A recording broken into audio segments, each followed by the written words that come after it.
Pasta நல்லா கொதிக்குது. இன்னும் கொஞ்சம் வேகணும். 1.5 டீஸ்பூன் இஞ்சி பூண்டு பேஸ்ட்டு சேர்த்துக்கலாம். 1 நிமிஷம் நல்லா வதக்கணும். ஸ்லோ ஃப்ளேமில் வச்சுக்கலாம்.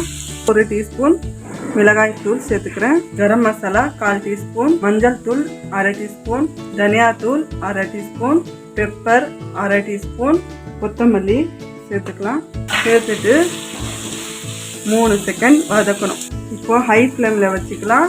தக்காளி பேஸ்ட் பண்ணி வச்சுருக்கேன், சேர்த்துக்கலாம்.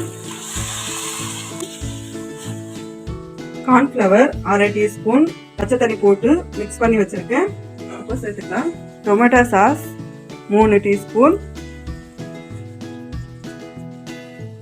அரை எலுமிச்சப்பழம் சாறு சேர்த்துக்கலாம். பாஸ்தா பாதி வெந்துடுச்சு. அடுப்பை ஆஃப் பண்ணிக்கலாம். பாஸ்தா இது அப்படியே வெடிக்கட்டி மசாலாவில் சேர்த்துக்கலாம். மிக்ஸ் பண்ணிக்கலாம். அடுப்பை ஆஃப் பண்ணிக்கலாம். சூப்பர். 10 நிமிஷத்தில் பாஸ்தா சூப்பராக ரெடி ஆகிடுச்சு. நீங்களும் வீட்டில் செஞ்சு பாருங்கள்.